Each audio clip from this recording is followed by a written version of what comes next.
Let's get right into it. Number 10. The movie trailer brain. Imagine your mind as a bad movie editor.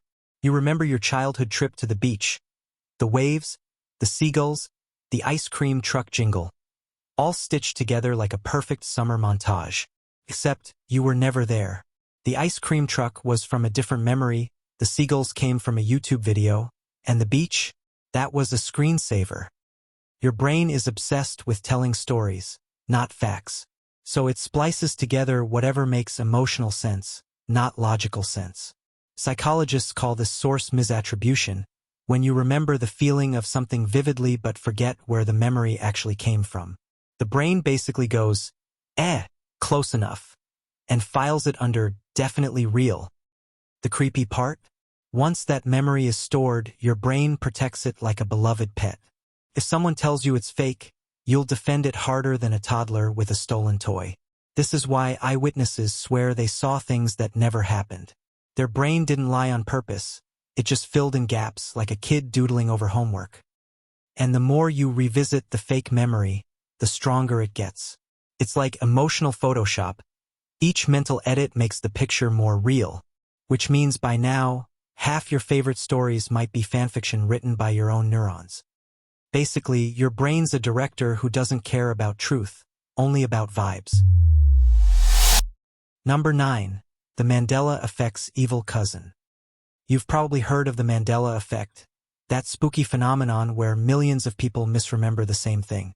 Like the Berenstain Bears being spelled Berenstein, or Darth Vader saying, "Luke, I am your father," which he literally doesn't.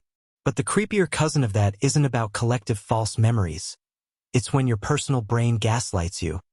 It's called confabulation. It happens when your mind fabricates entire scenes to fill blank spots in memory. But it's not the same as lying, you genuinely believe it.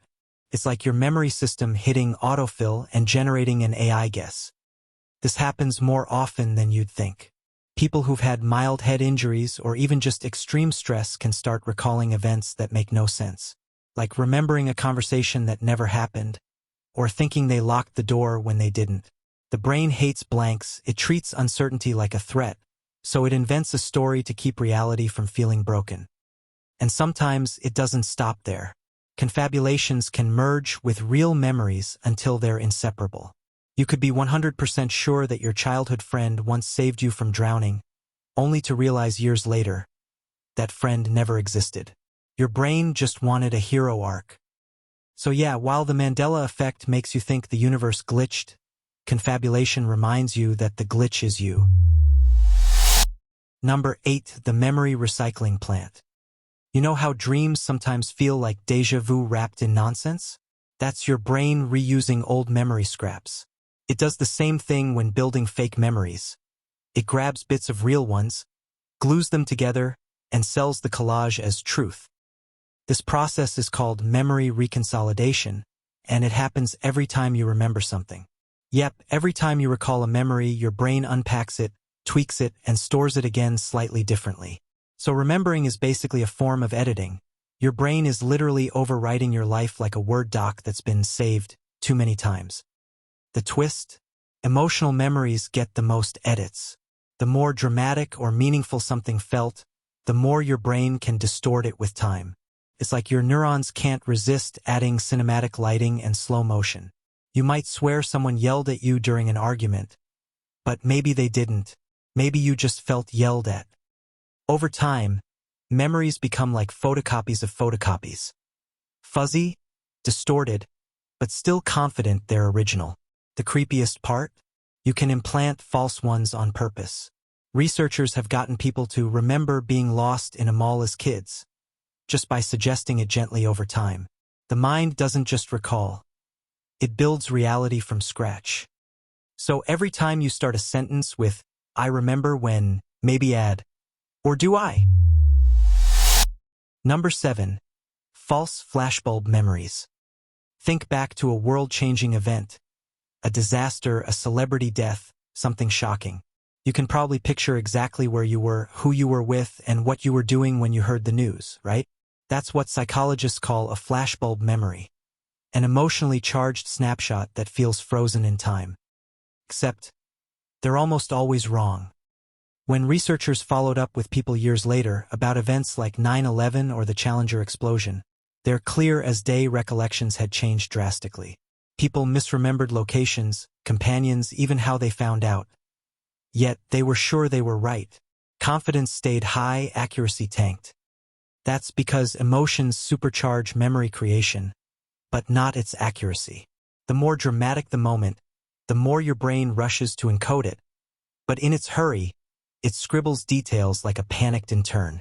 Later, those warped memories become emotional landmarks you navigate life by, even though the map's upside down. In short, the stronger you feel a memory, the less you should probably trust it. Your brain's not preserving a photograph. It's painting over one with glow-in-the-dark crayons. Number 6. The power of suggestion, a.k.a. mind hacking 101. Here's a fun fact: your brain is gullible. Like buying essential oils for aura detox gullible. All it takes is a confident tone and the right context, and your mind will start stitching fake memories like a bored grandma with too much yarn. Psychologists have shown that if someone tells you a story with enough detail and emotion, even if it never happened, there's a solid chance you'll remember it as real later. This is especially true if they use familiar cues like, "Your mom told me about this," or "Remember when you were 6?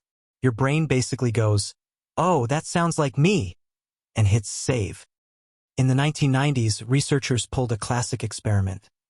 They convinced people they were lost in a shopping mall as kids. Spoiler, they weren't. But after hearing the fake story a few times, 25% of participants recalled vivid details. Who found them, how they felt, even what the floor smelled like. That's not just a memory glitch, that's memory fabrication. This is why eyewitness testimony is such a mess. Ask a witness the wrong kind of question. "Did you see the man with the hat?" And suddenly there's a hat guy that never existed. You didn't just lead their memory, you installed new software. So yeah, your mind isn't a library. It's more like a wiki page that random people can edit. And sometimes, you're the one doing the editing without even realizing it. Number 5. The emotional rewrite button. Your brain is kind of like a bad journalist. It edits old stories to fit your current mood. This is called mood-congruent memory, and it's the reason you suddenly remember everyone being mean to you when you're sad, or recall every compliment you've ever gotten when you're on top of the world. Basically, your current emotional state reaches back into the past and hits update. The facts stay mostly the same, but the tone gets a makeover. Sad, you might remember your teenage years as one long tragic montage. Happy, you recalls it as a highlight reel with background music and lens flare. Both can't be true, but your brain doesn't care.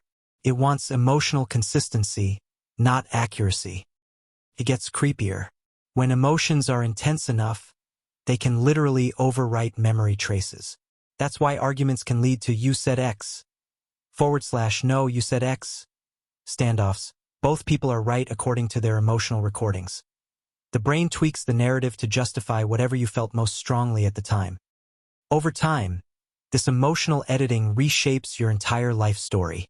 You start believing you've always been this way, when in reality, your brain just keeps rewriting the past to match the present. So next time you're reminiscing about your dark era or golden age, remember, your brain's not giving you a memoir. It's giving you a fan edit. Number 4. The memory thief in your sleep. Sleep is supposed to fix your brain, but sometimes it's the one messing with it. During REM sleep, the dream-heavy stage, your mind is busy reprocessing memories. It sorts them, links them, and files them away like a night shift librarian who's had too much coffee. But the librarian isn't always accurate. Sometimes it merges things that shouldn't go together.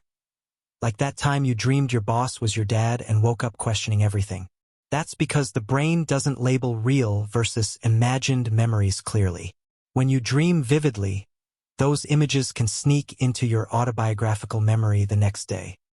Ever swear you had a conversation with someone, only for them to look at you like you've grown a second head? That might have been a dream. Psychologists call this dream incorporation, when dream details bleed into waking memory. The more realistic the dream, the more likely your brain stamps it as, yep, that happened. And if you talk about the memory later, you strengthen it even more. Before you know it, your dream's been upgraded from weird night hallucination to that one time at work. Basically, sleep isn't just when your body rests. It's when your brain holds a memory remix party. And sometimes, uninvited dreams sneak onto the playlist. Number 3. The "oh yeah, that happened" trap. You ever see an old photo and instantly remember being there? Even if you didn't? That's photo-induced false memory, and it's one of the sneakiest forms of mental forgery. When you look at a photo, your brain automatically tries to create context. Who was there? What happened before and after? The more vivid the image, the easier it is to fill in those blanks, even with complete fiction. Add a familiar face or emotional setting, and boom, your brain drafts a new chapter in your personal history. Researchers found that when people were shown fake photos of themselves doing impossible things, like riding in a hot air balloon, around half of them later remembered it happening. Some even described what the air felt like. That's the terrifying part. The details feel real. It's not just photos either. Movies, social media, even nostalgia filters on old footage can trick your recall system. Memory is associative, it links feelings, not facts. So if something feels familiar, your brain gives it honorary membership in your past. The next time you see a photo and think, oh yeah, I remember that day, maybe check twice. It could be your mind's equivalent of deepfake footage starring you. Number 2. The collective memory virus. Picture this. You're at a family gathering, and your aunt starts telling a story about that one time you all got chased by geese at the park. Everyone laughs. You don't remember it. But after hearing the details over and over, the scene starts to take shape in your mind. The sound of the geese, your cousin screaming, the smell of grass. Suddenly, you remember it too. Except, it never happened. Welcome to the realm of social contagion of memory, where other people's memories sneak into yours like bad Wi-Fi signals merging together. The more you discuss shared experiences, the more your individual memories start syncing up, even if they weren't identical to begin with. Humans are social storytellers. We crave belonging, so our brains smooth out discrepancies for group harmony. Psychologists have demonstrated this in experiments where groups of people watched different videos of the same event, then discussed what they saw. Afterward, their recollections merged. People confidently remembered details that only existed in other versions. Essentially, their memories got crowd-edited. And the creepier part? The stronger the group bond, family, friends, fandoms, the faster this memory infection spreads. It's like emotional peer pressure for your hippocampus. So next time your family swears you owned a pet rabbit in 2004, maybe don't argue. Just know your brain might have been tricked into downloading someone else's nostalgia. Basically, collective memory is a group project, and your neurons are the ones getting graded. Number 1. When therapy plants a seed. Therapy is supposed to heal you, but under the wrong conditions, it can accidentally rewrite you. Back in the 80s and 90s, something called the recovered memory movement swept through psychology. Therapists believed that repressed memories of trauma, especially childhood abuse, could be brought back through hypnosis, guided imagery, or deep emotional visualization. The results? Chilling. Many people remembered horrifying events that had no evidence, no witnesses, and no consistency. Entire families were torn apart because the human mind can't always tell the difference between imagined emotion and remembered experience. This phenomenon is called false memory syndrome, when vivid, emotionally charged but completely fabricated memories dominate a person's sense of self. And here's the twist. These memories feel just as real as actual ones. Brain scans show similar neural activity in genuine and false recollection. The emotional charge cements the lie. It's a brutal reminder that memory isn't just storage. It's storytelling mixed with chemistry. Under suggestion, visualization, or emotional duress, your brain can turn a mental movie into a sworn testimony. Modern therapy is far more cautious now, but the scars of those decades still linger. Thousands of people lived out whole chapters of life based on events their minds invented, all because someone told them, try to picture it. So if your mind ever whispers, remember when, it might be worth asking, are you sure? That's all for today. I'll be making similar videos in the future. Subscribe to see them.